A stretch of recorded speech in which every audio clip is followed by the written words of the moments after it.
Open the March 14th, 2024 meeting of Stanton City Council. Let's see. Is there a motion to approve the work session and the regular meeting agendas? Vice Mayor Darby, Counselor Woods? that is acting as mayor tonight. That's right. I move to approve the work session and regular meeting agendas as presented. Thank you. Is there a second? I'll second. Thank you, Counselor Arrowood. Mr. Kesker, please call the roll. Miss Edwards, Aye. Mr. Arrowood, Aye. Miss Woods, Aye. Mr. Campbell, Aye. Mr. Robertson, Aye. Vice Mayor Darby. Aye. Motion carries. Thank you. And you all will have to bear with me as I'm in this role this evening. I'll do the best I can. You'll do fine. Mhm. Let's see, our next item on the work session agenda is an introduction of our newly appointed Shenandoah Valley Social Services Director, Ms. Sherry McClanahan. Welcome. Ms. Beauregard. I'd like to introduce Sherry McClanahan to everybody. She joins SVSS in January, so she's been here for a couple of months, but she's here this evening to introduce herself. And you will also have in your packet the annual report from Social Services. So she'll take a few minutes to brief you on that as well. So welcome, Ms. McClanahan. Yeah. Not really used to being in front of a podium with a microphone, so just bear with me. We don't bite too much. I don't know. I did bring some color copies of the annual report, so I don't know if you guys have. Thanks. I think we have them, black and right? white. Color is Oh, yeah, always we more have 'em. fun, I think. So when Amanda asked me to be here to talk about some of the accomplishments from the past year, I said, well, I'm happy to do that, but I wasn't really around for the past year. But happy to talk with you all a little bit from our annual report. Some of the names in the annual report are going to be a little different. It still has Anita Harris listed as the director because when the annual report was created, she was the director.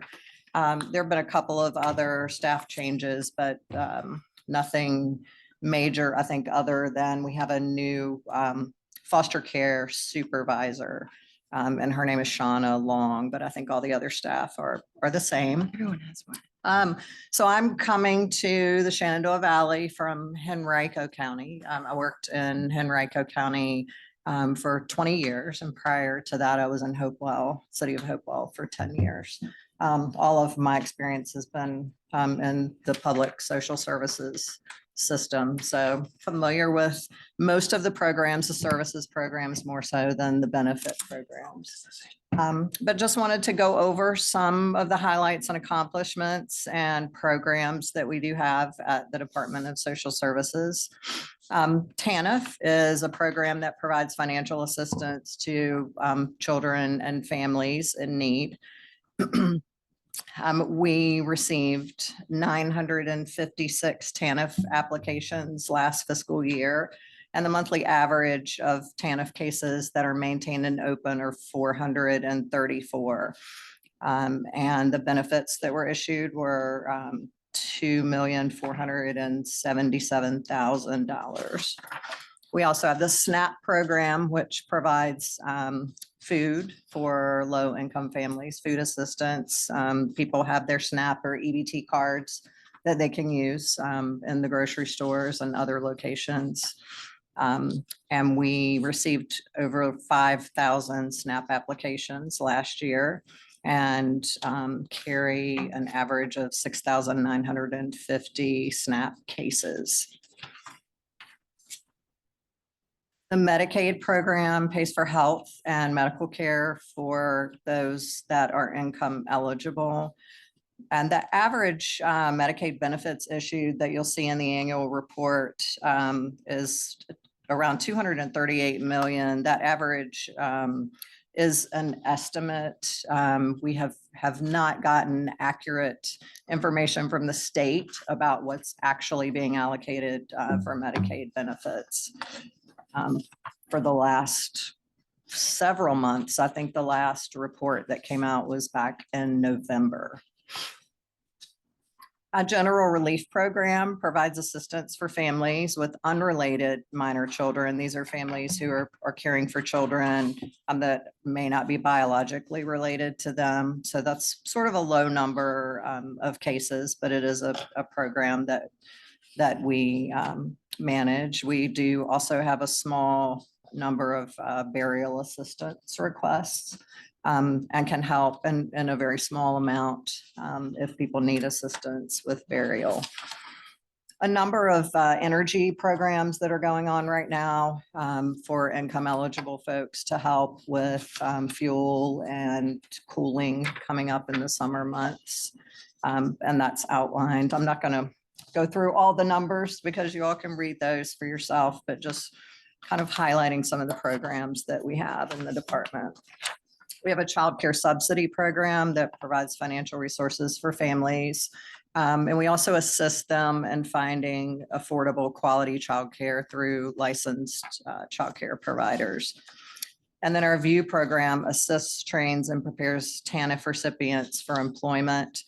It was voluntary participation during the public health emergency, but a lot of those programs are becoming mandatory again, or have become mandatory since the COVID crisis has subsided.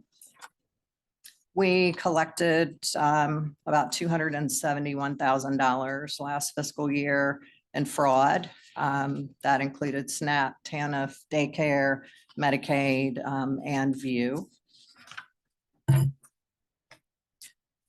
Adult services and adult protective services are also housed within the Department of Social Services. And these programs include investigations into abuse and neglect of adults who may be disabled. It also includes adult services, which would be services to keep vulnerable adults in their home and to protect them. And reduce their risk and enable them in many situations to stay in their home instead of being displaced or having to reside in a facility. Child protective services and prevention services. This encompasses investigations of child abuse and neglect. And we also have cases that come from CPS that are opened with families that continue to be high risk so that we can provide services to reduce the risk of abuse and neglect. And then we also have cases in our prevention unit that come from the court, some court ordered cases around things like truancy, relief of custody. If someone, a parent or caretaker, is filed to be relieved of custody of a child, the court will often order us to be involved in those situations to try to help stabilize the family situation. And then, of course, foster care and adoption services. We currently have about a little over 150 children in care right now, which is a little higher than the number that was in the report from last year. Last year, we completed 13 adoptions, and we have 48 approved foster homes, which is a very low number considering the number of children that we have in care. So we are always actively recruiting foster families who want to foster children. And the Children's Services Act program is also housed in our building and located within us. We served 371 children last fiscal year with about an $11 million budget there.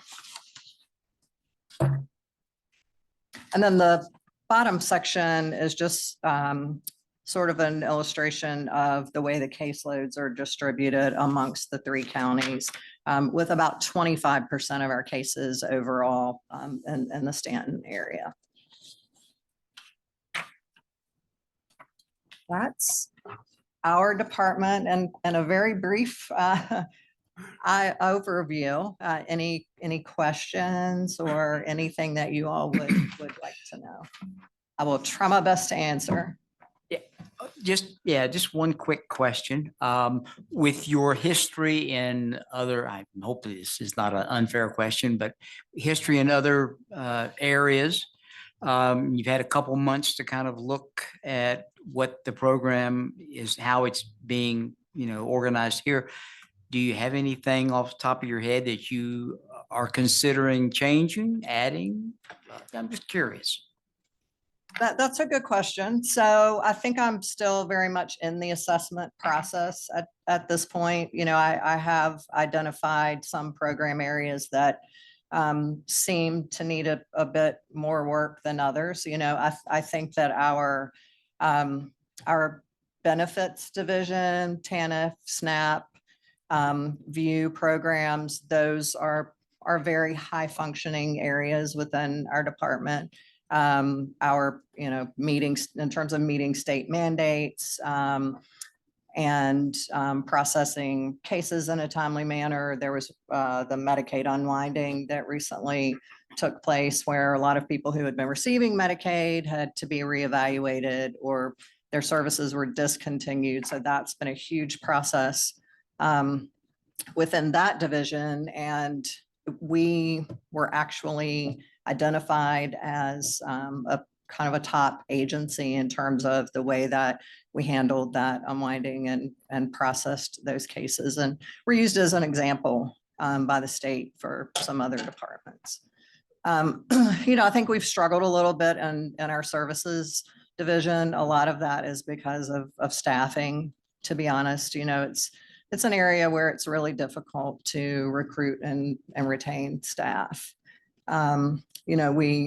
We see in terms of applicants in those programs, a lot of people fresh out of college, which is great. I mean, they're excited to do the work, but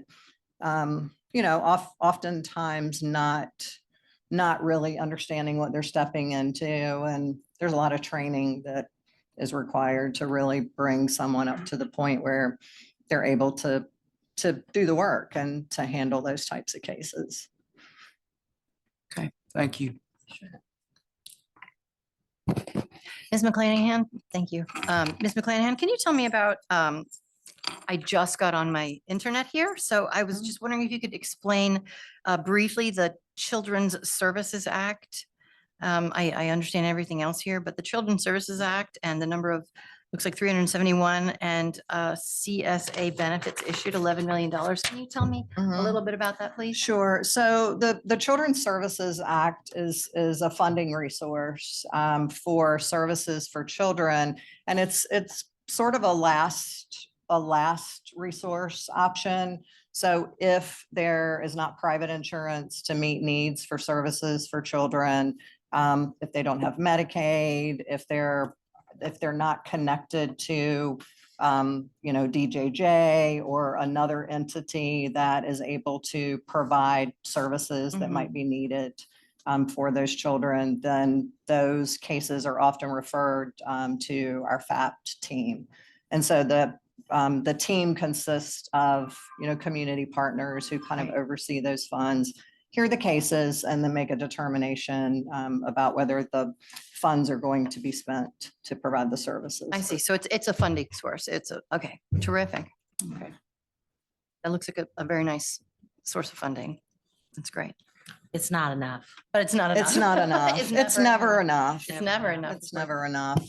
We have a lot of, high need, high acuity children in foster care, some in residential placements. And a lot of times that is the only funding source for those kids. And they are, have a lot of high needs and are very costly in terms of maintaining, and providing for what they need in those settings. Well, speaking of funding, overall, have you been steadily funded? Have you had shortfalls? How have things been throughout the years? Has it stayed relatively steady? Yes, we have been. We're actually under budget right now. I think a lot of that is contributed to the number of vacancies that we have, though, unfortunately. Staffing, The staffing situation. We have about 16 positions open right now, and it seems to kind of stay that way. We'll hire a few and then a few people leave. We unfortunately lose some staff to localities who are able to pay a little bit more than we're able to, so I think sometimes we're not competitive in that way. And then it's definitely really, really hard, if not impossible, to recruit people who have experience, in this area with the salaries that we're able to offer. So it's a challenge, but we're out, at the colleges, doing recruitment there and trying to get the young folks in and get them trained. But a lot of times we get them in and get them trained and then they go somewhere else, where they can make more money. So it's a constant challenge. That about 30 years ago. Started there. Good. We'd love to have you back. Well, you're not getting it. She did just retire. I told you. Yeah. That's why. Well, retirees are great. We, in Rico, we had Range people of all the meeting. time who would retire and then come back and work Yeah. part-time. Yeah, Part-time. yeah. Part-time. No, thank you. No, thank you. So, We have my number. thank you. Thank you very much. Any Does other anyone have any other questions? questions? No, she asked the one I was gonna ask. All right, Very thank helpful. you very much. Thanks for having Yeah, me. thank Thanks you. for Thank you. coming. Very nice Thank to meet you. you. Thank you for the information. Appreciate it. Thanks again. Thank Bye-bye. you. Bye-bye now. Okay. So our next item on the agenda is an update from Blue Ridge Community College. Ms. Beauregard? Yeah, I think it's been a couple of years since Dr. Downey has been here, so we're glad to have him this evening to give us an update on all the great things happening at Blue Ridge Community College. Welcome. Thank you so much, and thank you, city council members. As you know, Blue Ridge Community College transforms the lives of the students that we serve and supports the economic development of the city and the region. And we couldn't do it without your ongoing and wonderful support that we get all of the time. One of the most important responsibilities you have is to appoint members to the college's advisory board that advises both me and the state board for community colleges. And we're delighted that you appointed Janet Ewing and Tony Davenport, who represent your city very well and the citizens of your city. And so both of them Thank are you here both. tonight. So I really appreciate their service. It's a tremendous amount of work and we really appreciate it. I'd like to start by thanking the city staff. I appreciate Leslie's help and all of her staff who support us whenever we have a question or a need. So thank you so much for that. I'd like you to be aware of a statistic that many people may not be aware of, that of all the Staunton residents who attended higher education last fall, 31% of them chose Blue Ridge Community College as their choice for higher education. The college also works closely with your economic development team, Billy Vaughn and Amanda DeMeo. I also serve as a board member of the Shenandoah Valley Partnership of Regional Economic Development Authority, whose director is Jay Langston. Working together with him and your team, Blue Ridge is proud to serve the education and training needs of the businesses and prospective businesses in the city of Staunton and in the region. I can't say enough about our partnerships with Staunton City Schools and Superintendent Smith. Blue Ridge continues to offer exceptional dual enrollment opportunities for Staunton High School students. Our career coaching program is well thought of in the school, and we continue to enjoy a large percentage of Staunton High School graduates who choose to attend Blue Ridge Community College after they graduate. The Blue Ridge Community College Educational Foundation is funding an innovative program where a select group of Staunton High School seniors are able to pursue workforce certifications while they're still in high school. We have also partnered with the schools on career development initiatives like the Worlds of Work and the 8th grade campus tour programs. Finally, our Dean of Students, Velma Bryant, is an active mom in the city schools and serves on the Booster Club and helps develop programs and services that benefit the residents of the city. Many Staunton residents also take advantage of our arts programs on campus, either through painting, ceramics, or drawing courses we offer, or through our theatrical partnership with the Waynesboro Players Community Theater that we have on campus. I've provided each of you with a packet of information for you to review at your leisure. The packets include our fast fact sheet, our annual report, and handouts that highlight the statewide success of the Fast Forward Rapid Training Program and the legislative priorities of the Virginia Community College System. But I want to call your attention to the last handout in the packet, which highlights the regional economic impact of Blue Ridge Community College, based on a recent study by an organization called Lightcast. The study shows that the college added over $23.5 million in income to the regional economy last year, and that we were responsible for supporting 1 out of every 54 jobs in the region. But I think the real impact of Blue Ridge Community College is the lives we help improve and transform through education and opportunity, and the business and industry whose employees are educated and trained through our work at the college. So thank you again for your support. That helps us do that work, and I'm happy to answer any questions you might have. Counselor Robertson? Yes, sir. I reckon I've got a question. What percentage of students use, or let's say you 100 students come in, of those 100 graduate, or what percentage, do that 1 or 2 year and then use it as a springboard to go elsewhere? That's a great question and a very difficult one to answer. We have about 85% of our students are part-time, which means they're working while they're going to college. And the typical 4-year college student is a full-time student who lives on campus and doesn't work, or works maybe a small amount of time. So our students have to overcome tremendous challenges, often balancing family responsibilities, work responsibilities, and college responsibilities to get through.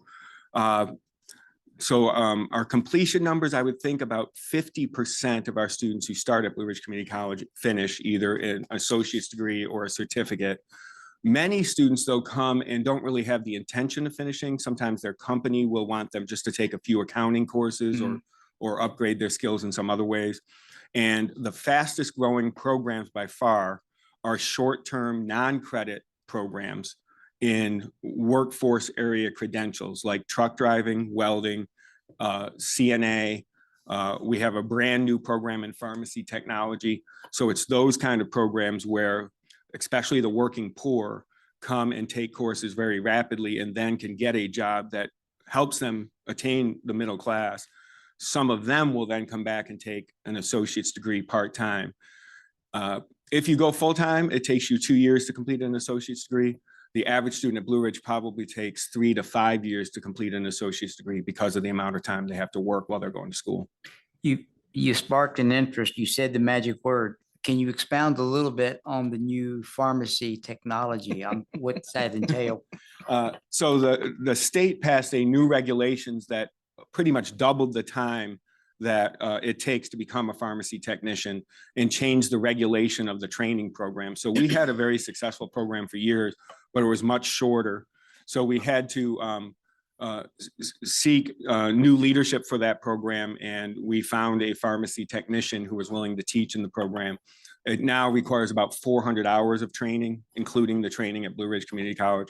So at the college, we took a science lab and set up a little mini pretend pharmacy that has pretend pills, not real pills, thankfully, but also a compounding station, 2 different compounding stations, and she teaches in about I want to say it's like a 2-month program, I believe, and then additional training in pharmacies themselves. But in that period of time, as you know, it's a great profession and allows a lot of people to create a better life for themselves. So.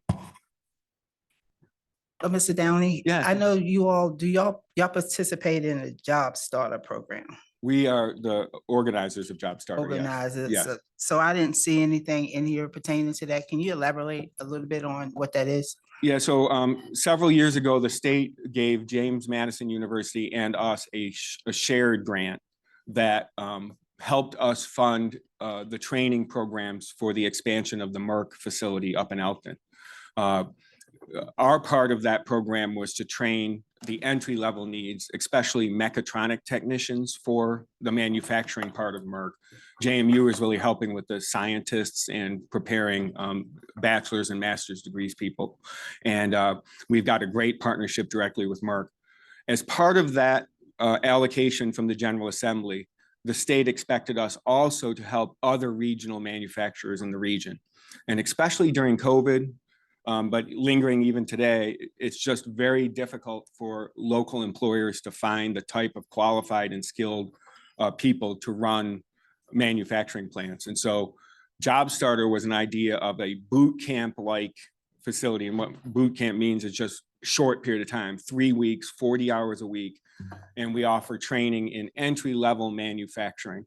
What does it mean to show up on time? I mean, really basic things, but then also, how does a manufacturer make a profit? What is the role of an employee in helping them make a profit? What are PLC controls? Introducing them to really, again, basic information. That program was floundering until we went to the local industries, and local manufacturers agreed to help pay a stipend for the students to go through the program and get an income while they were in training. And all of a sudden, that program took off and was extremely successful.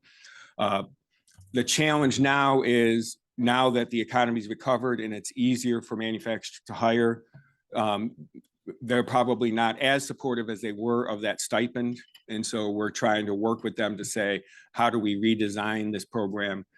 We don't think it'll work without some sort of incentive for the student, because as I mentioned, most of our students need to work while they go to school. So they can't afford to give up even 3 weeks at 40 hours a week without some sort of income coming in and helping their family. So we had about a 60% success rate.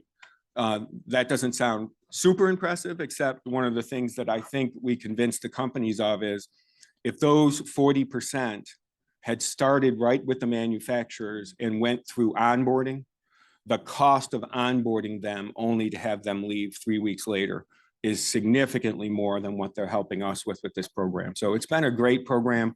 I'm hoping it continues. We're planning on 2 sessions this summer, but those sessions are contingent on a couple of things: us finding a good faculty member to run it, and then also the company supporting some sort of form of stipend as they have in the past. Hope that helps. Yes. Long-winded. So. Well, thank you, because I'm sure, not everybody knew what the Job Starter program was. And I do utilize it from my aspect of where I work at. So. yeah. Okay, thank you. I got another real quick. I'm just kind of curious. I heard you say that you had a welding program. I reckon I'm also curious, is that the only type or the only program? Because a college education doesn't fit everyone. And we really need, programs out there for mechanics, for welders, for, all of the different kinds of, specialties out there, the building homes, but the gentleman down here is done some of that. And, I'm just wondering, is the welding the only that kind of program? Because I know there's a program down at Woodrow Wilson that does a lot of that. Yeah, so we try to work really closely with Valley Career and Technical Center because we don't want to step on each other's toes. Right. Mostly we're able to do that. I think where we do compete a little bit is in the adult ed space. Mhm. When they offer programs for high school students, we can often dual enroll those programs and they get a head start on college. So that's Perfect. a wonderful opportunity. But in the adult space is more of a competition. So we work really closely together to see if we can partner rather than create duplicate programs. Welding is one of the exceptions. Companies were coming to us and saying that there was really a shortage of welders. And so, and that they needed training at a higher level than what the technical centers were able to provide. And so we were able to provide that. The state funds 2/3 of the cost of any workforce training short-term program that leads to a marketable credential. So in addition to welding, we have commercial driver's license, including bus drivers, by the way, which I know is a big shortage.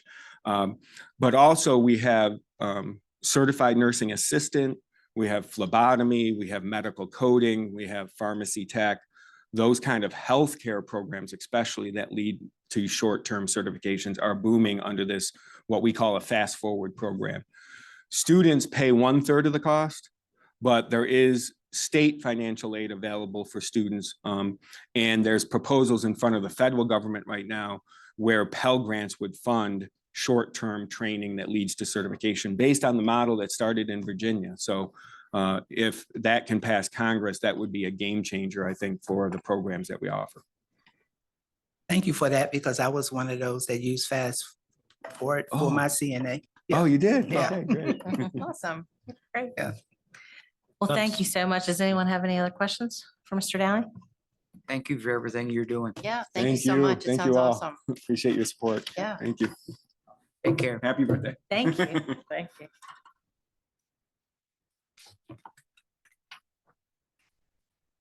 All right, our next item will be an update on the modernizing of the city refuse collection. Ms. Beauregard. Great, yes, I'll be giving this update. So if you recall, it was just over a year ago that City Council allocated $850,000 in ARPA funds to modernize the way we pick up trash. And I'll just review what that means. Hopefully it still means this, but I'll get to that in a minute. Each household will be given a city-owned trash bin. Existing trash trucks will be retrofitted with mechanical tippers, and a new software system would be utilized to optimize routes and services. In addition, the city will also update its refuse policies, which will be in alignment with the new collection system. So we had a survey that went out last fall, and so I want to thank everybody, whoever's listening, who completed that survey, because you gave us a lot of great thoughts, a lot of things to think about. You shared your worries and your excitement about the new system. That being said, we have both Public Works Director and the Superintendent of Refuse positions are vacant. So I am recommending that until those positions are filled, we place this on hold for now. We have our final, what I hope are our final interviews for Public Works Director next week. And I think we're very close to naming a Superintendent of Refuse. So I hope that in the next couple of months, we can back up on this. I fully expect that we'll be able to use the ARPA money for this purpose. If you recall, the ARPA funds have to be encumbered by the end of the calendar year, but not spent for 2 more years. So as long as we encumber the funds before December 31st of this year, we should be fine. So I don't anticipate this will roll out July 1st. I'd like to say the fall, but I'll keep everybody updated as we bring on a new director and a new superintendent. That'll be one of the first things I sit down and talk to them about. So I'm happy to answer any questions right now. Yes.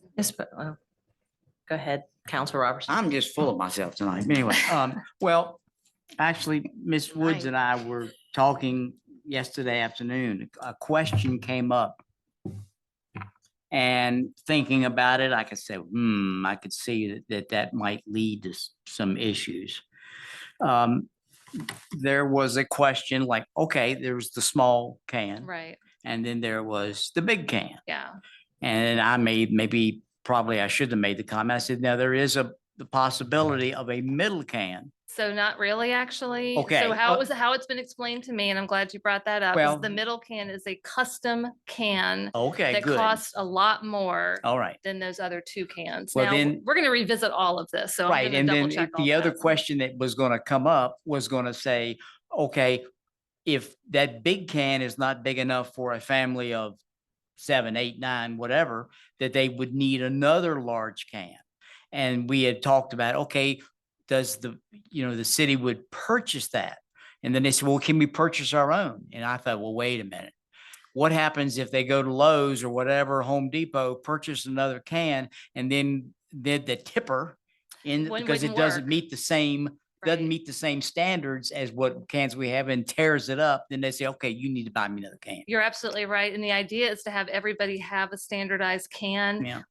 I couldn't tell you right now about the 2, 3, 4 can idea. That's to Yeah. be determined, obviously. But we have a lot of good survey data that talks to that. And I hope people told us their worries, and that was one of them. What Yeah, if I okay. have extra trash at Christmas, for instance? How am I going to Right. deal with that, or Thanksgiving? And so we need to come up with some policies to address that for sure. Another item that came up was brush pickup. So I want to talk to the new director about brush pickup. We only do it once a year right now. So how do we do that more frequently if that's a possibility? So Would heavy trash and pickup? heavy yeah. trash, yeah. So these are all things that we're going to talk about when the new director and the new refuse superintendent is on board. But they just haven't been worked out quite yet. And I'm waiting for those folks to come Okay. on to share their brilliance with us. Yeah. Hopefully have some great ideas. Ms. Beauregard, is there anything that comes to the top of your mind that would keep us from being able to encumber that money? I can't think of anything right now because this is going to be one of the top priorities when those folks start in those positions. I mean, we're like this close. So I feel like we just need that extra push over, but we need personnel to help push this as well. And I need that director and that superintendent on board as well. So, but if it gets to that, if I figure in the next couple of months that may not happen, I'm certainly going to tell everybody, but I would really like to see this out. I mean, I feel like enough people were excited about this that they want to see this through. So that's our goal. But we'll keep you updated, of course. Thank you. Anyone have any other questions? Well, that concludes our March 14th, 2024 work session. Council reconvene for a few minutes and we will be back at 7 o'clock for our regular meeting.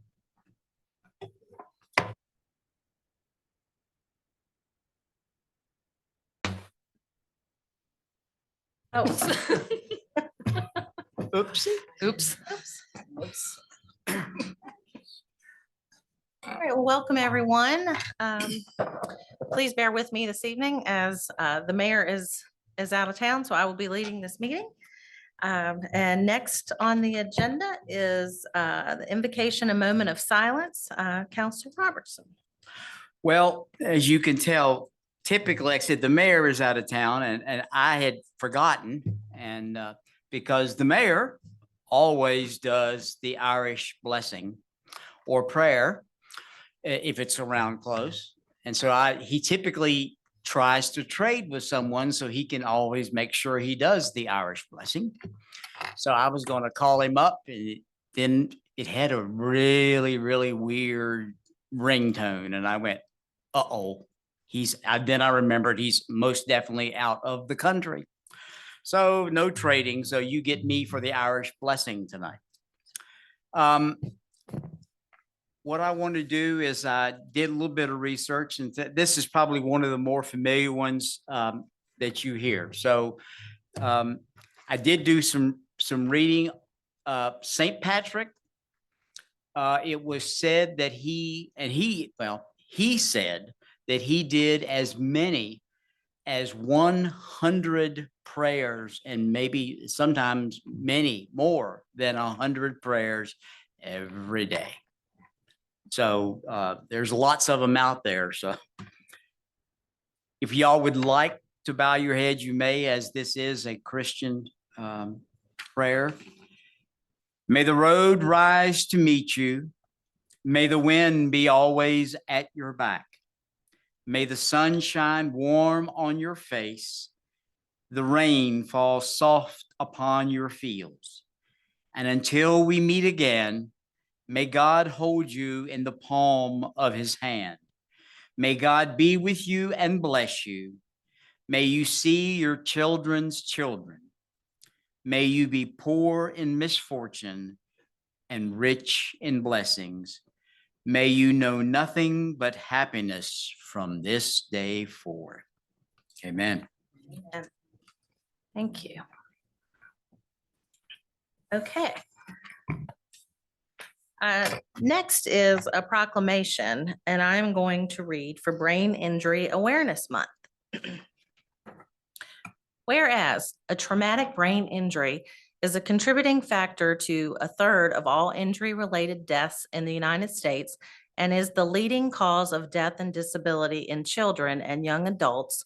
And whereas, according to the Brain Injury Association of America, each year, an estimated 2.8 million children and adults in the United States sustain a traumatic brain injury, and another 1 million individuals sustain an acquired brain injury for non-traumatic causes.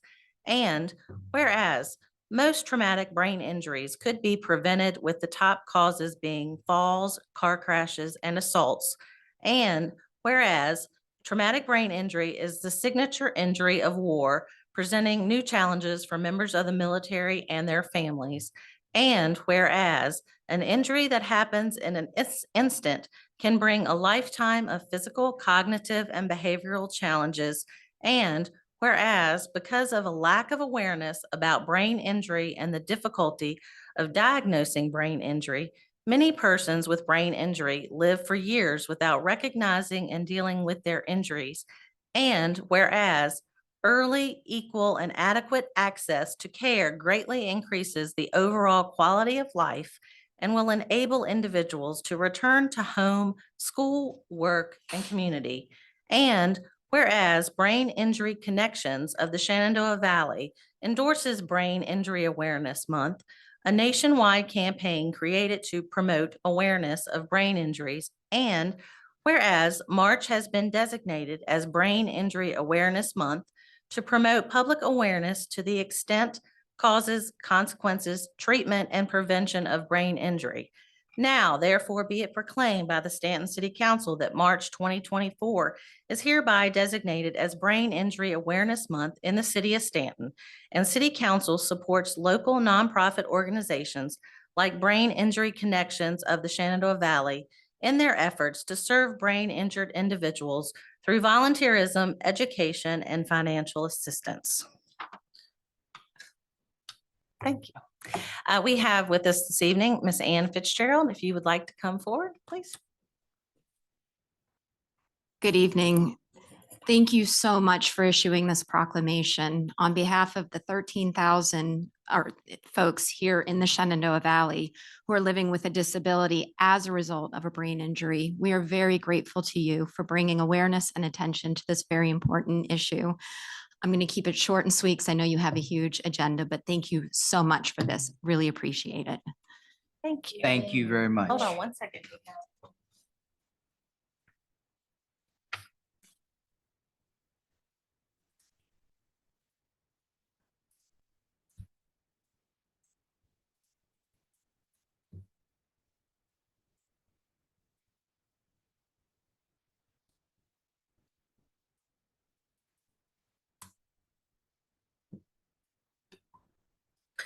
Okay, since Mayor Claffey is absent tonight, therefore there will be no mayor's report.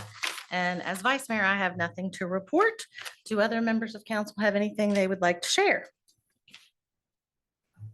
Vice Mayor Darby, Counselor Woods? I would like to share, everyone today is Vice Mayor Darby's birthday. So happy birthday. Thank you, thank you. This little dish garden is compliments of the city manager, city staff. Thank you very much. Vice Mayor Darby? Yes. Um, Counselor. Yes, I have a list here. I'm sorry, I'll speak quickly, though. As a member of the Library Advisory Board liaison from the City Council, I just want to point out that the library every single month has incredible programming. So please, if you're interested in what's going on there, go to the city website and just search library and then click on events. I suggest that you sign up for their newsletter. They have a monthly newsletter. You will not miss anything that's happening at the library if you register for that. I get a monthly update to see what's happening.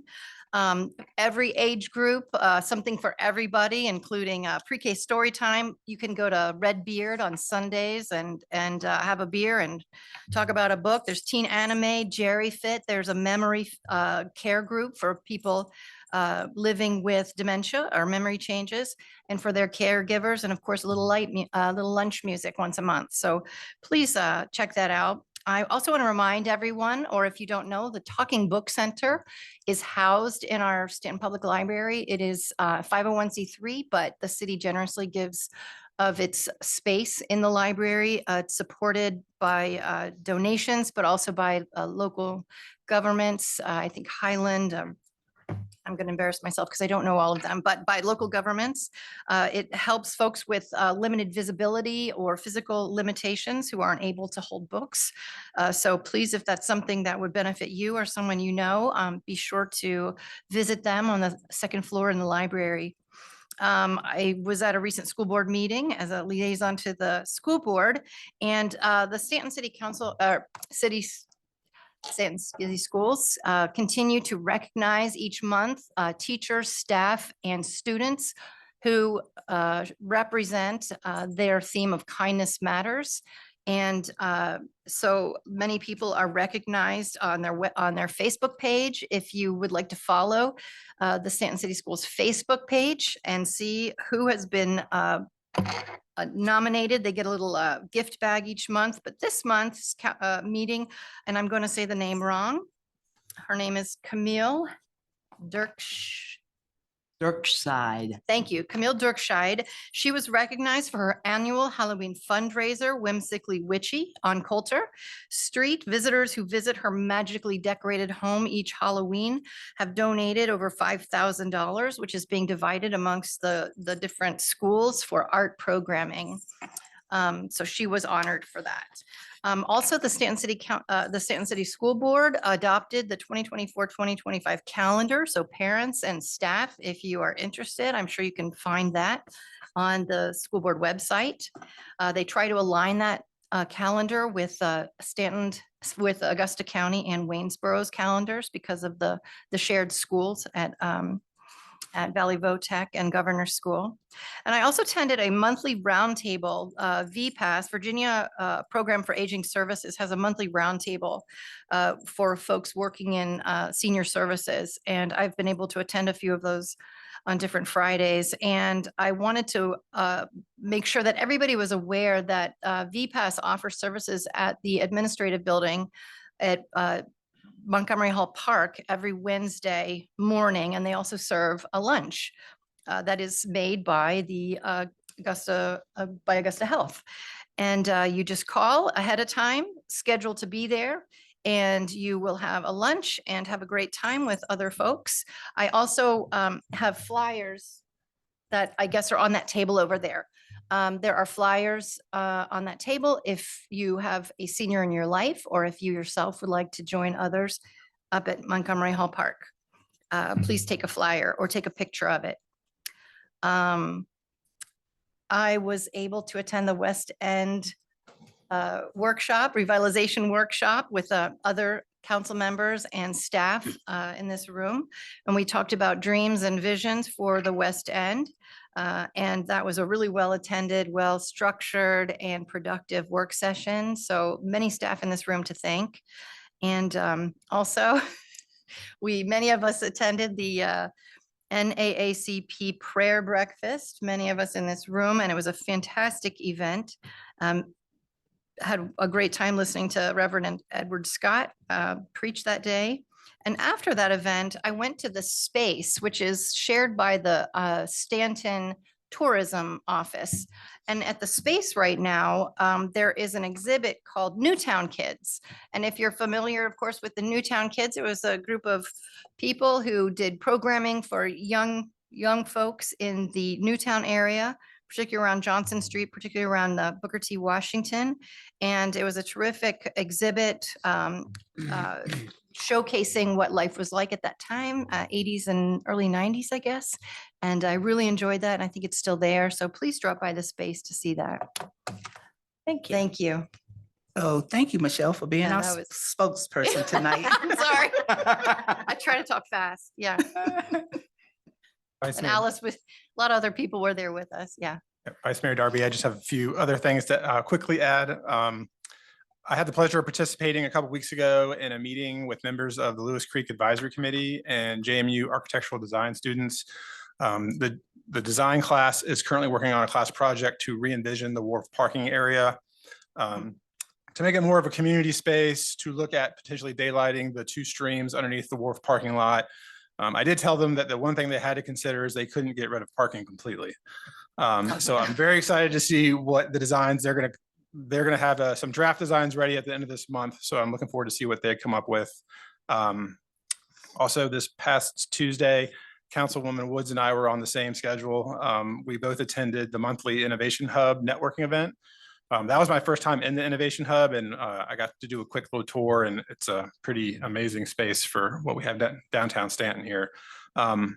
Also, we both attended the West End Business Association Business After 5 at Susie Q's Craft Creations on West Beverly. That's, again, just a great event that they host.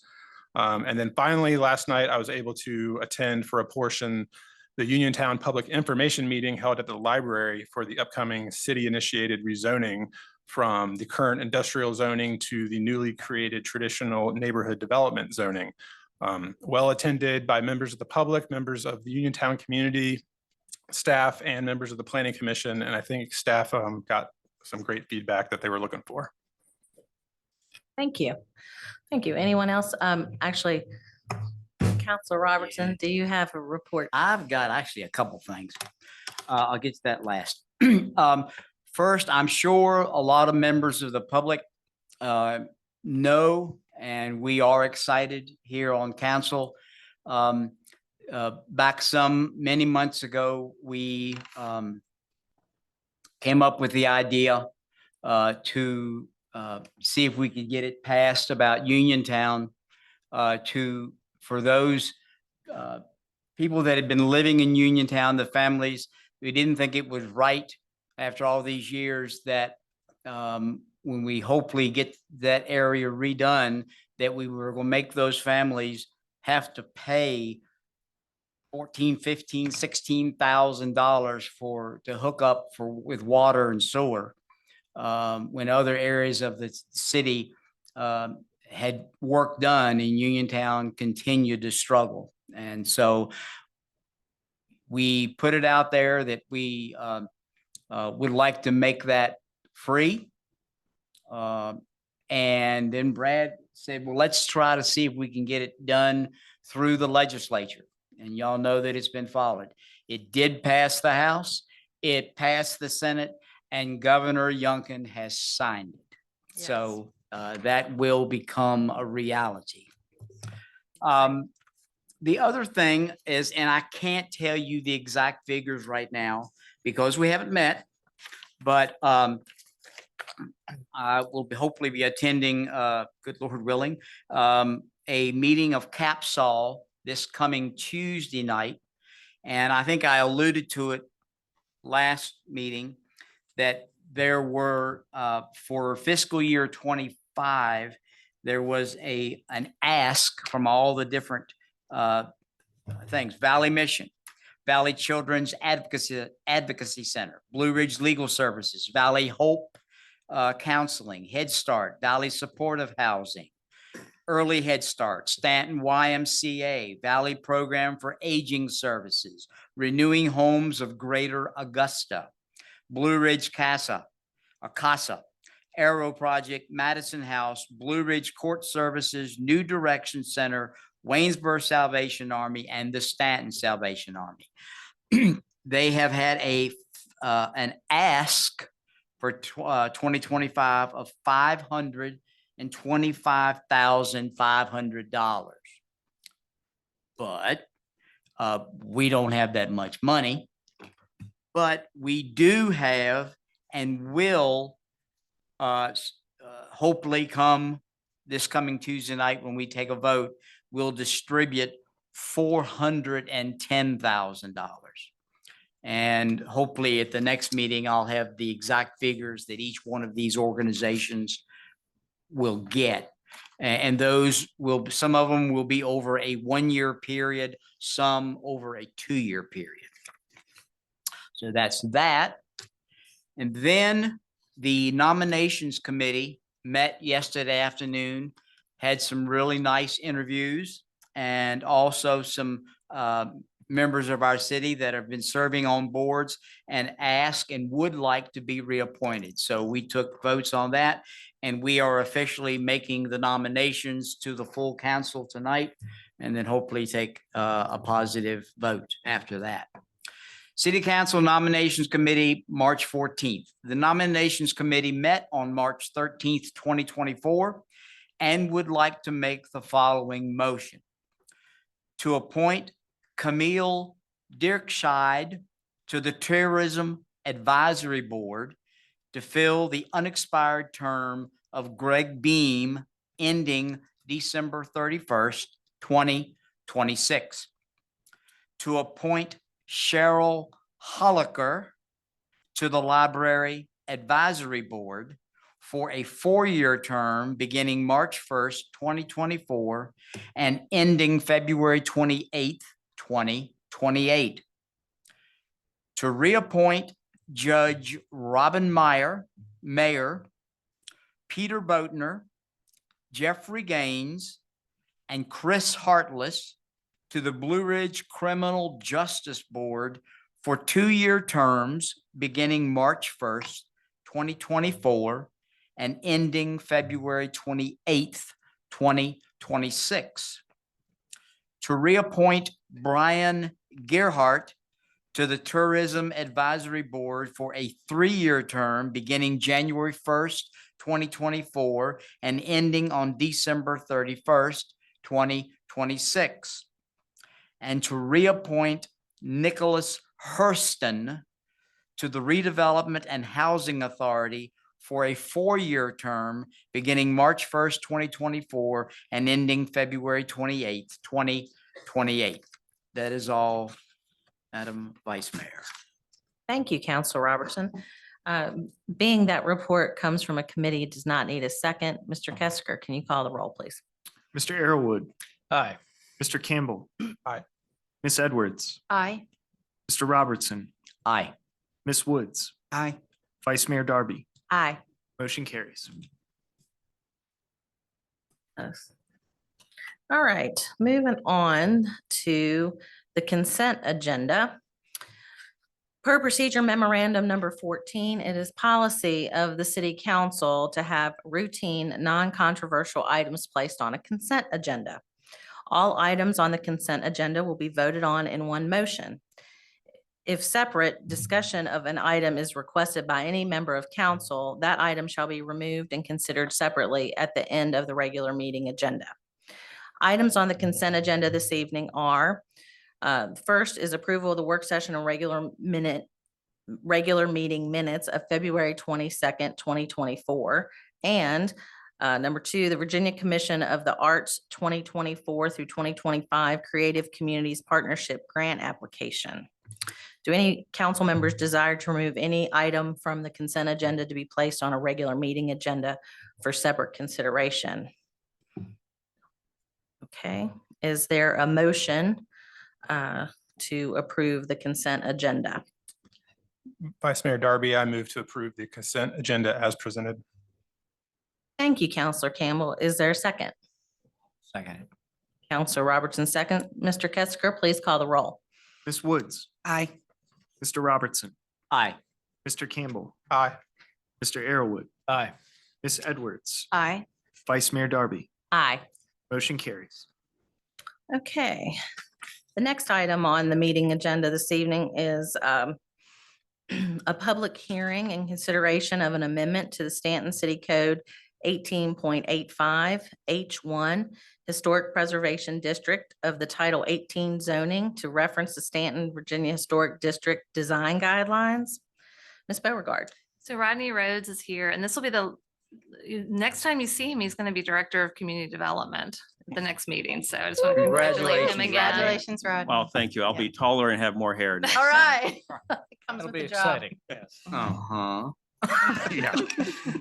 Good evening, Vice Mayor Darby, City Council members. It's a pleasure to be with you this evening. This zoning text amendment is basically a housekeeping amendment that was first brought to you in August of 2023 to reference the approved guidelines, local guidelines for the historic design districts. And those guidelines were actually adopted in 2018, and this was an oversight that we didn't reference them in the guidelines. Currently, the guidelines say the Historic Preservation Commission shall review and look at the Secretary of Interior standards in reviewing applications. This would still have Secretary of Interior standards, but also would include the local adopted historic guidelines. So just a couple words, but they make a difference in the zoning text, in the zoning ordinance. And it's to make sure we're on good, solid legal grounds. We have been using these for the past 5 years. It's been very helpful, not just to the commission and not just to Frank Strassler, who reviews the applications, but also to the public. So that they can go to, and these are written in a way that we can understand them. Sometimes, national stuff is a little bit hard to understand. So I think this does a really good job of describing what the requirements are, what the guidelines are in the historic districts. And last month, Frank Strassler, the Director of Historic Staunton Foundation, and Deneen Brannick, the Chair of the Historic Commission, both made a presentation and a work session, and I do not intend to go over that again tonight. But I would be glad to answer any questions you have now or before you open the public hearing. I would note that we do have a commissioner here, Carter Lively, and also Frank Strassler is also in attendance and may want to speak in support of these guidelines. Thank you. Does anyone have any questions for Mr. Rhodes at this time? Okay, this item does require a public hearing. So now I'm going to read the rules for the public hearing. These rules apply to this public hearing as well as the next public hearing. After reading the rules, I will open the public hearing. So in a moment, I will open the public hearing. It is a time for council sets aside to hear from citizens and others about a specific topic. We ask that you please give your name, your address, and then keep your remarks at 5 minutes or less. When you reach the 5-minute limit, please end your remarks, or I will let you know that your time has expired. For our Zoom participants, please raise your hand if you wish to speak on this particular public hearing. If you raise your hand during this public hearing, you will also be able to raise your hand during this council meeting in order for public hearings or matters of the public. And please keep your comments to 5 minutes as well. Once everyone wishes to speak has had an opportunity, I will then close the public hearing. So I will now open the public hearing. So if you wish to speak, please approach the podium and we will alternate between individuals physically present in chambers and those that have their hand raised via the Zoom platform. Public hearing is now open. Yes, sir. Thank you for having me. Good evening. Lincoln Perry, 907 West Beverly. My wife Ann Beatty and I live there. We have noticed that on West Beverly in our neighborhood, it's gotten difficult to park because of the increased tenancy, whatever you want to call it, density. In other words, there are a lot of apartments that have 3 units each, and there's a lot of jockeying for position. And we were wondering if there's any possibility of initiating, I got the paperwork, but any possibility of initiating, we were advised to come and talk to you about this, initiating a plan to have a sticker for people in that neighborhood to have a place guaranteed, and then any other ideas that might come up that. Thank you for coming up and bringing this to our attention. If you would not mind just having a seat, I believe that is something that we need to take up under matters from the public and not this specific. Oh, I'm sorry. That's okay. This specific historic preservation Oh, matter. this It is happens- historic preservation. Oh, I'm sorry. It's okay. It happens all the Happens a time. lot. It's fine. That's okay. Right. Does anyone else in chambers like to speak in regards to this specific public hearing in regards to historic preservation? Frank. Members of council, thank you for taking this up.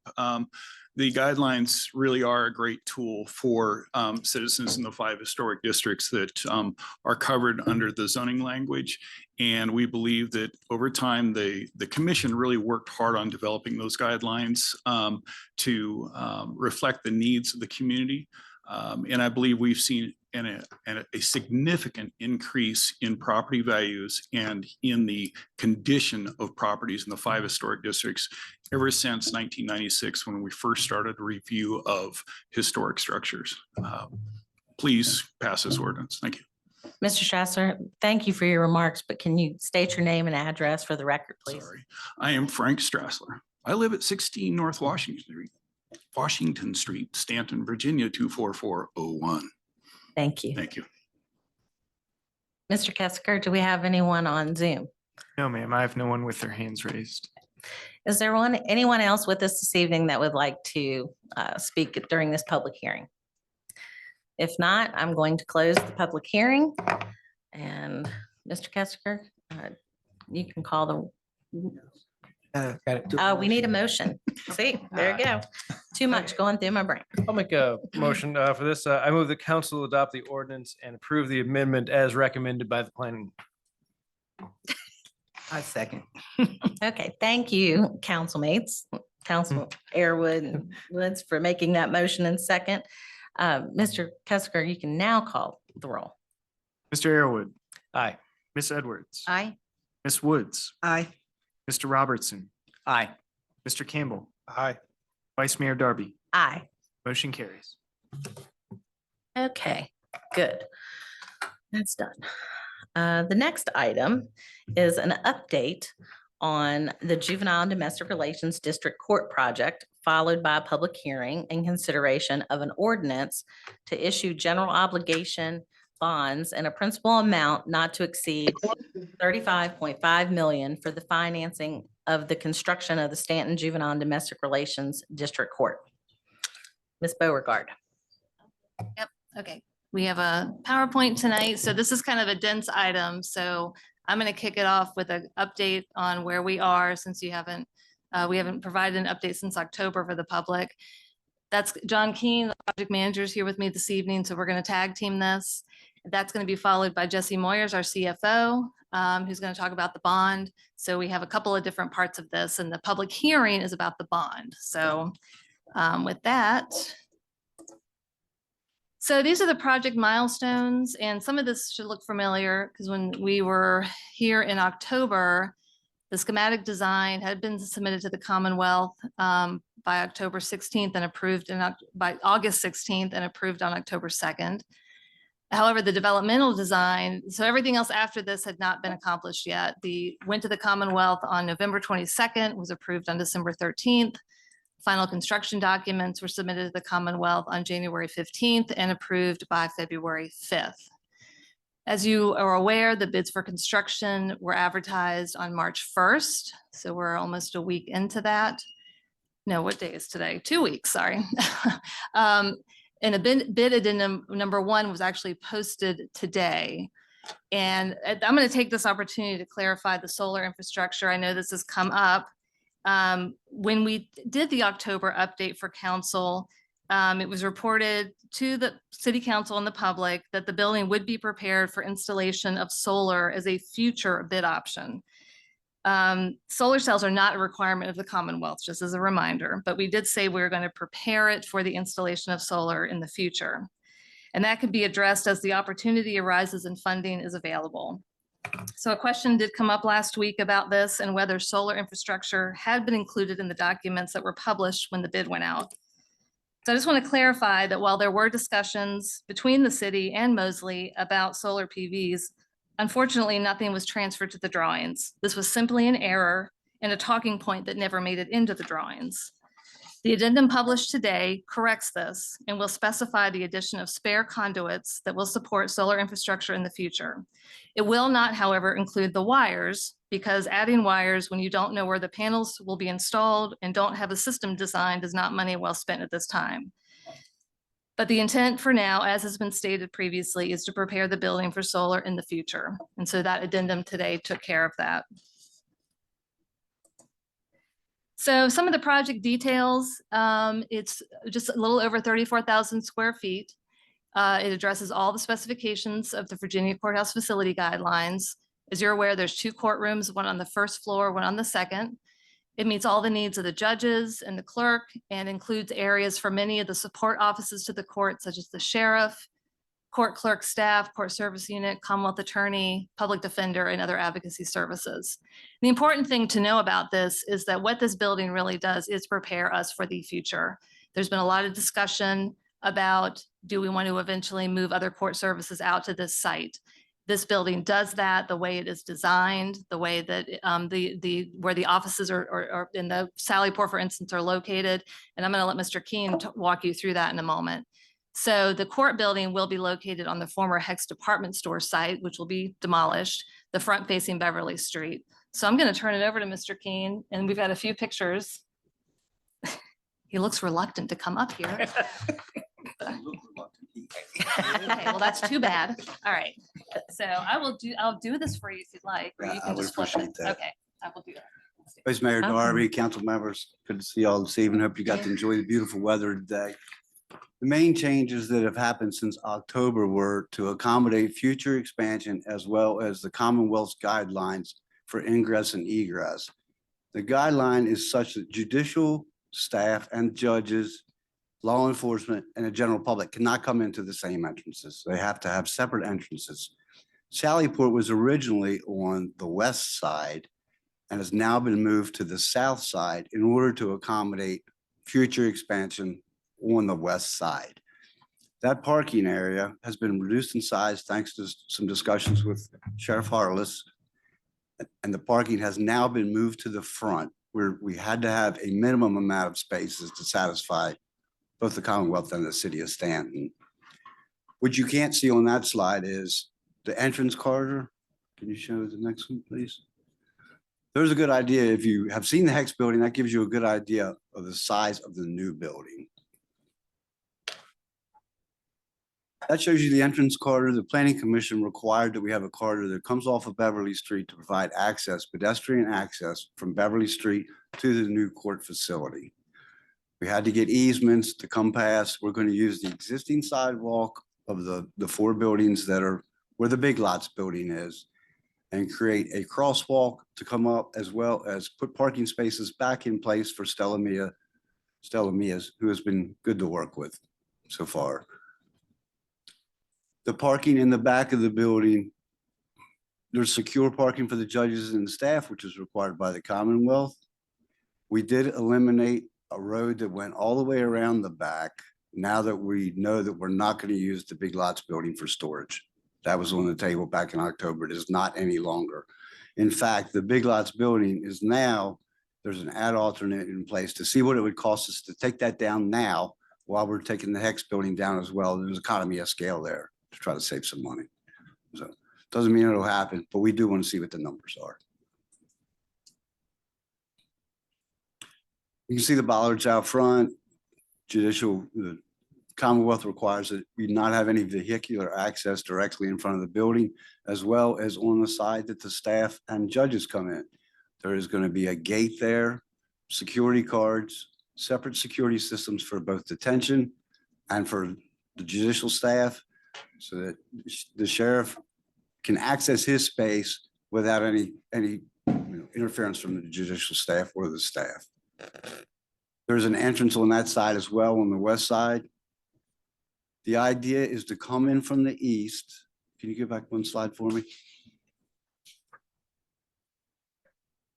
Coming from the east, you can sort of make out on the east side there where the guard station will be unmanned, but you can come in that way and go all the way around the building and then exit just about where it says current Hex building. That will also be maintained as an emergency entrance in case for any reason the other entrance is blocked or the sheriff's department needs to bring somebody in, that they want to make sure that there's absolutely no interference between judicial staff, judges, and law enforcement / alleged perpetrators.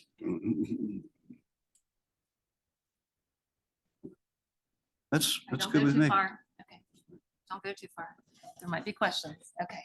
So I have one more slide and then we'll open it up for questions. So this is just highlighting what's going to happen next. The bid addendum number 1 has been published. There's a pre-bid meeting tomorrow, which means there could be an additional addendum published depending on how that meeting goes. Bids will be opened on March 29th. Construction is set to start in April, so things are going to happen pretty fast. I mentioned before the Hex department store will be demolished and adjacent sections will be maybe preserved for future city use. And Mr. King mentioned the Big Lots building that we're looking at taking that down entirely. And that means the CVS over to Beverly would be preserved. And then I've been talking to Mr. Knight about a communications plan to put in place, especially before construction starts, so that people who live around that area and work around that area know what's going on, know how to contact us if there are any problems that they see. And so we'll put a plan in place before that April construction really begins and things start happening on that site. So before I hand it off to Ms. Moyers, do you have any questions about this presentation or anything at all about the building or any that Mr. King can answer or I can answer? Thank you so much. That was easy. Okay, so I'm going to introduce Thank you. Ms. Moyers now, and you don't have a PowerPoint, right? Okay. And she is going to walk through the bond portion, which is actually what the public hearing is on tonight. Good evening, Welcome. Vice Mayor Darby, members of council. I want to start by reminding you that we're using 3 different funding sources for this project. ARPA funds were used to purchase the parcel and to pay for majority of the architectural work for a total about $3.5 million of ARPA funding.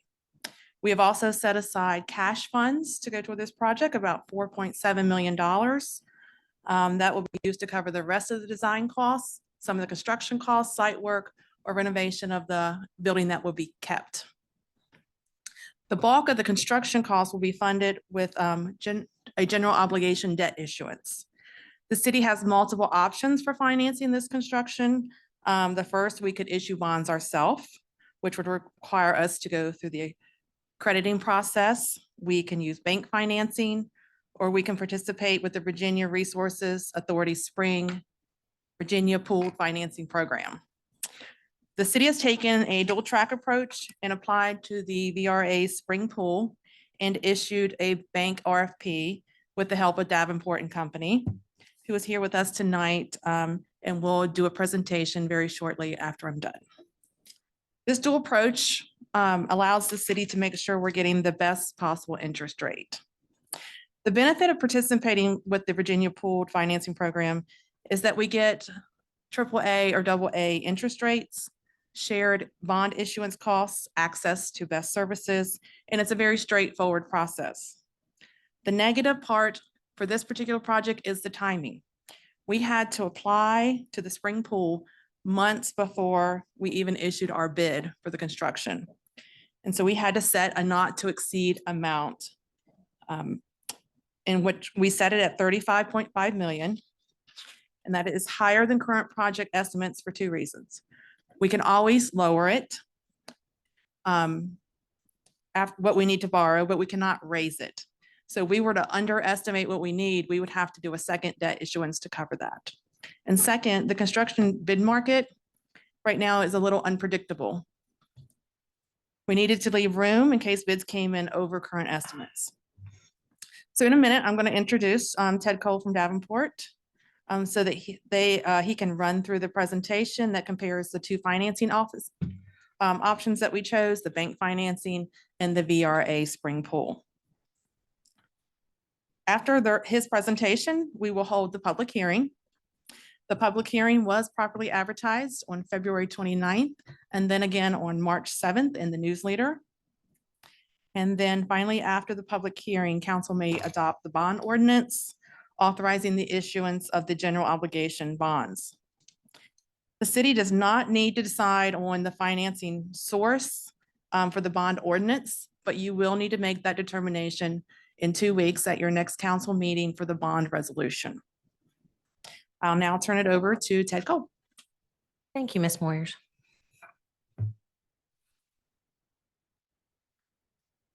Evening. Good evening. Welcome. Thank you. Appreciate being here. I'm Ted Cole with Davenport. I believe all of you should have a memo in front of you. Much of what Jesse just covered is in this memo, and I'll try to keep it pretty brief. We are ultimately getting to a recommendation for you all that will be to pursue funding for this project when you're ready through the state program, the Virginia Resources Authority. As was stated earlier, we made an application to them. They're processing that application. We have no concerns about being approved. We had to set that upper limit for a number of reasons, but it can always come down based upon bids. And Virginia Resources Authority, and I'll cover this in a little more detail, they have the ability to go out for a 30-year term of debt. So that's about as long, I think, as you would want to amortize a debt for this type of project. You could certainly do it shorter, but you do have the ability to do it up to 30 years. So as when bids come in and we're working with staff to determine what amount of borrowing might you do, what is the term of the debt, we'll have all of the approval from VRA in place, giving us all of that latitude. But I did want to cover just a little bit about the market. If you're looking at the first page of the memo, again, we've explained the $35.5 million number.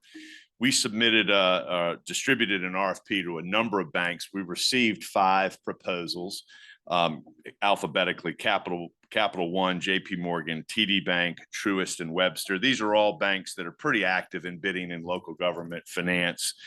We work with with many of them on a regular basis. With VRA, the application's been submitted. The due diligence is underway. Again, we don't have any concern about approval there. With VRA, they actually, compile a pool of loan applications from local governments, and they go out, VRA does, and they sell bonds into the bond market. They get money from that, and then they disperse to the participants of the pool these local loans, right? So one of which might be the city of Staunton. They will sell those bonds and lock in their interest rate on May 1. That's the date where their rates will be locked in. Therefore, your rate would be locked in. And then about 2 weeks later, May 15th, is when the dollars would be available. And each participant in the pool will get their money. It will be set into a segregated account. It will be invested within state statutes. You'll earn interest on that money, and it'll be available to spend on project costs as needed. That's kind of big picture how it will work. Related to interest rates on page 2, these are based on current market estimates. So again, VRA won't set their rate till May 1, but what we're showing you in this table, at the top of that table in light green, it says VRA. We're showing you the current market estimates for their rates. These are tax exempt rates because you're a local government. They're fixed for whatever the term might be. And we've given you 15, 20, 25, and 30-year rate indications.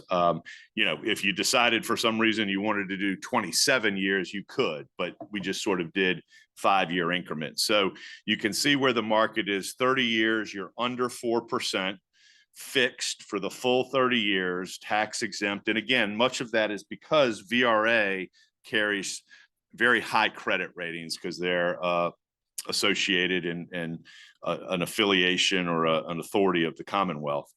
And you can look under each term, and then highlighted in blue is the lowest bank rate we received from the RFP process. And you can see there's a pretty big differential.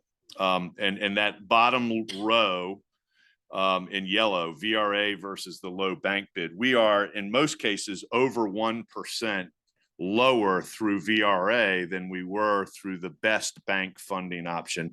And that's something we've seen not just with you all, but in other similar RFPs we've done.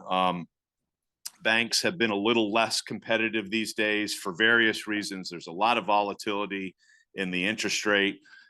There are a lot of discussions about additional legislation and regulatory requirements for banks to set aside capital when they're making loans.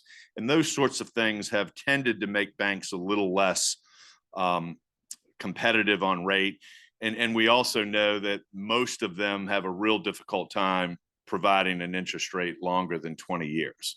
So when you're looking at, albeit the current estimate for VRA, we still got about 45 days before it would be locked in. We're 1% or so better than the banks.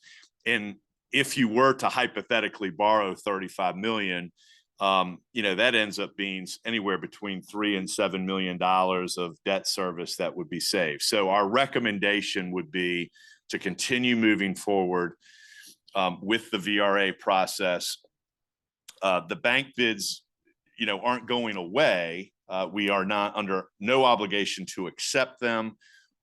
We can let them know that we're still assessing things. If things do change unexpectedly with VRA, we could go back to a bank. I don't expect that. So we kind of hold those to the side and continue to move forward with VRA. Pages 3 and 4 just show you the difference between VRA and the bank for each term of debt, 15 and 20. Page 4 is 25 and 30. Pretty straightforward. Again, it's significant dollars based on the interest rate differential. When bids come in, we'll be working with staff to better assess the proper amortization term of debt so that everybody gets to a level of comfort on the affordability of the project. How are we going to repay this? Is there going to be an impact of any sort? If so, in what year? And so we'll be working through that as we, get the bids in and continue to move forward. I do want to cover the schedule on page 5. The recommendation is the top of page 5, recommending move forward with VRA. As has been discussed tonight, you all holding a public hearing, listening to this presentation, and considering the approval of a bond ordinance. By the way, your bond counsel firm is on by Zoom, Christopher Culp. If there are bond legal questions, he will be available.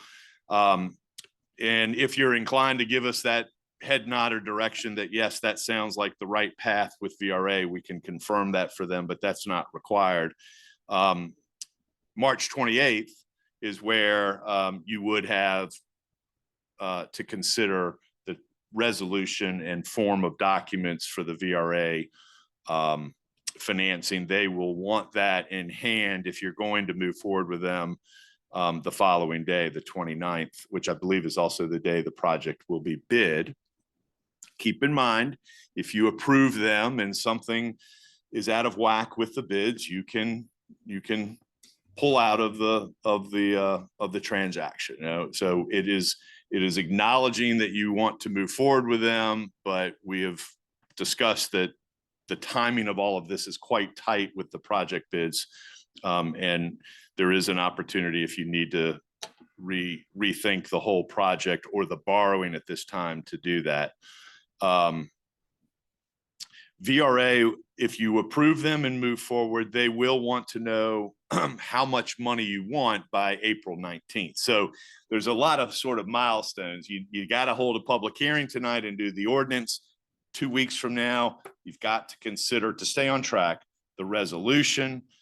And then that basically is saying, we're in, presumably, and we still have a couple of more weeks from there to determine 20, 25, or 30 years and how much money we need within that up not to exceed 35. So not all at once, but we have sort of sketched out the various deadlines with VRA. And if all of that moves forward, they would sell their bonds, lock the interest rate on May 1, and the funding would be available to you for project costs or reimbursement by the middle of May. Okay. Thank you. Any questions?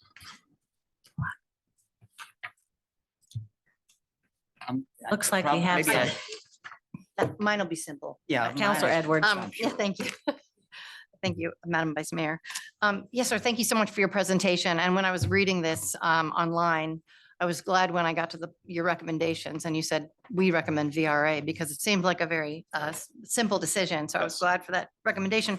The only difference that I saw that is potentially a drawback, and I don't even know that's a drawback, but it says that under the VRA financing option that the city would be responsible for their proportionate share of the VRA's issuance cost. Is that a percentage of the total of the bond, or how much would an issuance cost be? The VRA has certain costs, some are fixed regardless of the size of the pool, and some are based on the size of the pool. So they'd be variable.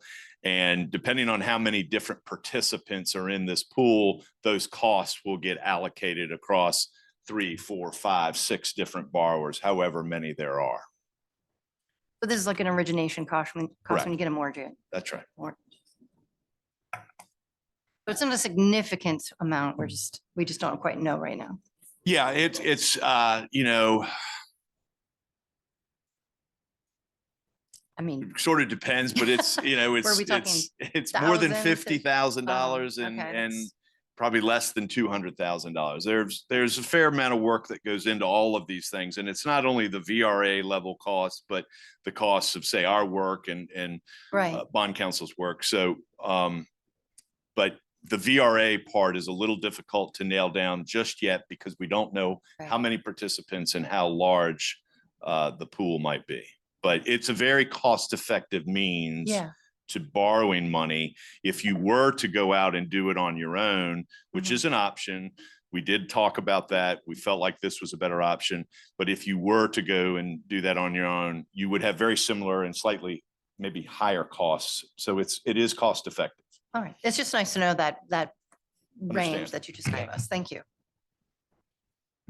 I just want to know, and maybe I should know, but the meanings, look, no bids. I mean, they don't allow you to bid on that far. It says the 20-year, like for JP Morgan, no bid for. They 2020. chose not to submit a bid.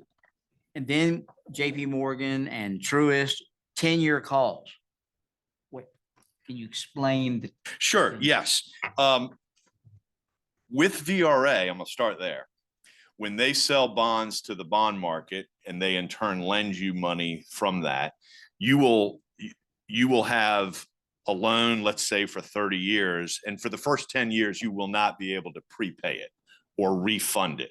It's not non-callable for the first 10 years. And both Truist and JP Morgan, when they submitted a proposal, also included in there the prepayment language for no prepayment for the first 10 years.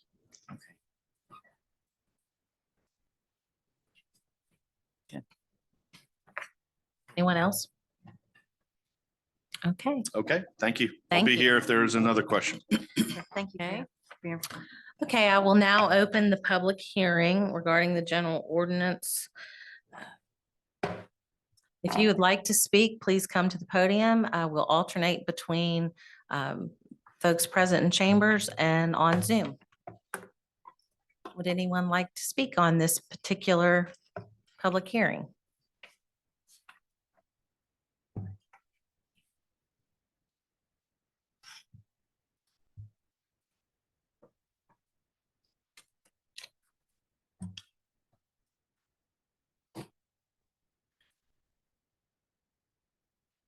Welcome. Hi, my name is Karen Russ. I live at 220 Biltmore Street in Staunton. I had a question about this bond amount because I have been looking at it. I Googled the average cost of a courthouse, and they said it was somewhere short of $300 a square foot to build a courthouse. It's supposed to be 35,000 square feet. With $30 million, $35 million in this bond, it comes out to something like $1,000 per square foot. And I'm just wondering why the bond has to be that high. I understand that there are unforeseen costs in any construction process, but it seems like you're giving yourself a great deal of leeway there. And I was just curious about that. I don't know much about this stuff, so I'm not really, don't take it like this, some sort of big criticism, but it just seemed like a lot. Thank you. Thank you. Mr. Kesker, is there anyone on Zoom? No, ma'am, no hands are raised. Does anyone else wish to speak on this matter? Hearing none, I will close the public hearing. Okay, let's see. I will now entertain a motion in regards to the general ordinance.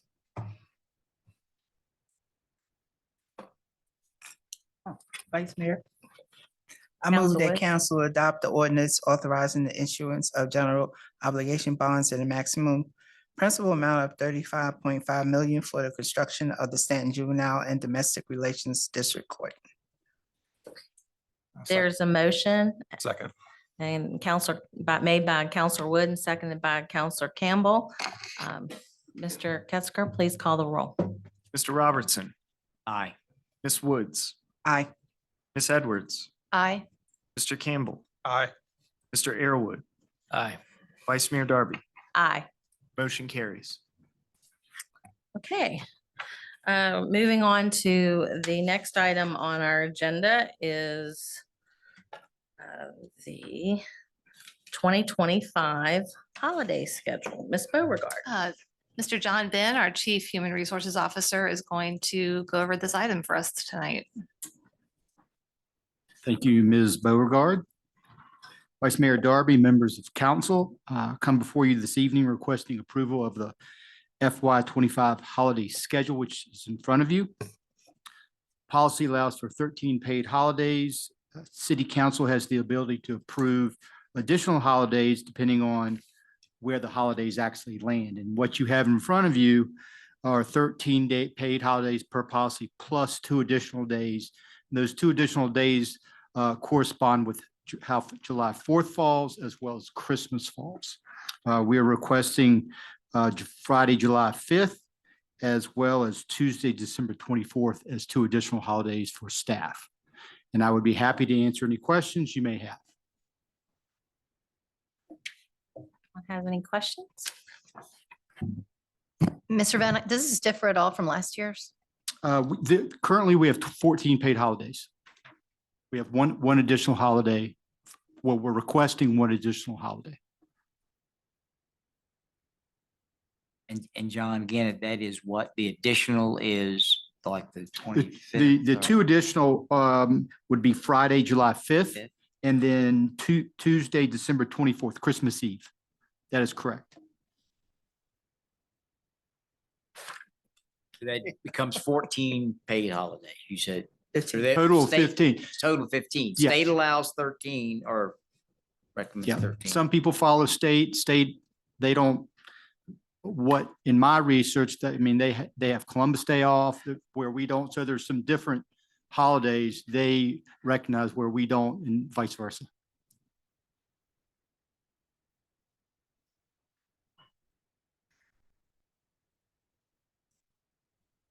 Other questions? Thank you, Mr. Van. Thank you all. Thank you. Council, what's your pleasure? Is there a motion? Vice Mayor Darby, I move to adopt the fiscal year 2025 holiday schedule as presented. Thank you. Is there a second? I'll second. Thank you. Mr. Kester, please call the roll. Ms. Woods, Aye. Mr. Arrowood, Aye. Mr. Campbell, Aye. Ms. Edwards, Aye. Mr. Robertson, Aye. Vice Mayor Darby. Aye. Motion carries. Thank you all, and we'll get this out to staff tomorrow morning. Thank you. Thank you. Okay, we have now come to the portion of our meeting called Matters from the Public. I will now read the rules. No, we have matters from City Manager first. Ms. Beauregard. Yes, ma'am. I just have a few things I'd like to announce this evening. First is about large or heavy trash collection. That will begin, so if you want to have if you have any heavy trash to put out, such as large bulky items like old furniture, appliances, household goods, please place them on your curb by 7 a.m. Monday, March 25th. A little different this year is city staff will use 2 weeks to pick up items. So once they go through your neighborhood, though, they're not going to go through again. So you must place your items out by that Monday, the 25th. All items will be picked up or should be picked up by Friday, April 5th. A little bit different this year as well is yard waste will be collected the following week starting at 7 a.m. Monday, April 8th through Friday, the 12th. Please separate your yard waste from your heavy trash because it won't be picked up till the next week. And yard waste is composted at the landfill once it's collected. If you have hazardous wastes such as car batteries, electronics, oil-based paint, pesticides, that should not be placed on the curb. The Augusta County Landfill's Household Hazardous Waste Day is where you could take those items or you could take them directly to the landfill, and that's usually scheduled in the fall. You can also take your tires to Gypsy Hill Park Football Stadium on Saturday, April 13th between 9 and 4. But they must be off the rim and residents are limited to 4 per household. And please only car and pickup tires will be accepted. A lot of folks spoke about Uniontown tonight, so thank you. I just want to add to that a public hearing on the mass rezoning will be advertised for the April 18th Planning Commission meeting. That will be followed by a public hearing at a city council meeting in May. At the last meeting that we heard about the the Lewis Street Bright Hub improvements and the temporary hub on Augusta Street. I just want to say that the PDC, the Planning District Commission, held the bid opening for the Lewis Street Hub project on March 6th and received 1 bid, but it was determined to be responsive and competitive. They will issue a letter of intent to award to Virginia Infrastructure Friday, March 15th, with a subsequent contract to follow shortly. And the notice to proceed date is April 15th. Another item about Bright is that on April 13th, they will provide transportation to the remote area clinic in Stewart's Draft. This aligns with, in Fishersville. This aligns with Bright's mission and goals, and they will be extending its weekday service on this Saturday so residents can access this care. And I believe that some representatives from the RAM Clinic will be coming to City Council meeting in 2 weeks to say a few words about the clinic that will be coming up. And then finally, there is a new video out there on the stormwater utility fee and what it's for. This was developed by city staff. And if you go to the city's website under the Environmental Programs Division, Stormwater Utility Fee Program, you can see the video. And that's all I have this evening. Thank you, Ms. Beauregard. Now we will get to matters from the public. This part of City Council's agenda is entitled Matters from the Public. It is a time that council sets aside to hear from citizens and others about a wide variety of subjects. A copy of Staunton City Council's Matters from the Public rules are available in paper form at the clerk's desk and online on the City of Staunton's webpage. You're asked to familiarize yourself with those rules before commenting. Please come to the podium and begin your call, identify yourself, and complete your remarks within 5 minutes. So if you would like to come now, sir, we'll start with you. And we'll all act surprised when. Sorry, yeah, exactly. Sorry about the misunderstanding. No, not at all. That's okay. Well, to reiterate, basically, we are, Ann Beatty and my wife I'm Lincoln Perry. We live at 907 West Beverly here in Staunton. And we've noticed an increase in density of parking spaces being occupied in front of our house between Jefferson and basically the Newtown Bakery. And whether this is because more tenants are there, more cars, whatever, it's getting harder to park. And what we wondered whether we can initiate a process to initiate parking stickers for that neighborhood.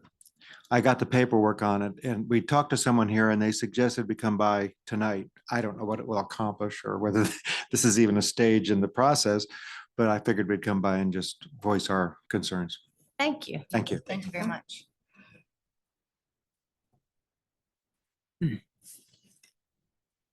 Mr. Ketzker, do we have anyone on Zoom?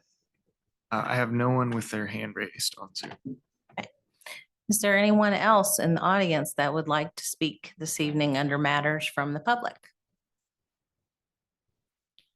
Vice Mayor Darby, I do have one hand just went up. Okay.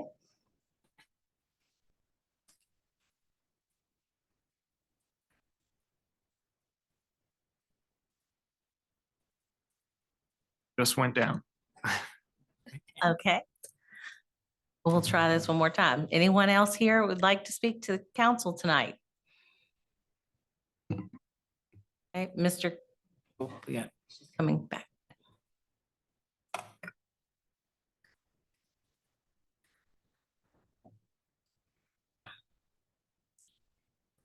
Hello, my name is Karen Russ. I live at 220 Biltmore Street, as you may have noted before. I have a very brief comment. I was very pleased to hear that you are planning to put solar on the roof of the new courthouse in the future. And I just want to urge you to please really do that, okay? So, thank you. Thank you. Mr. Ketzker, anyone with their hand raised? No, ma'am. Okay. Well, since there's no one else here this evening that wishes to speak or with their hand raised, this meeting is now adjourned.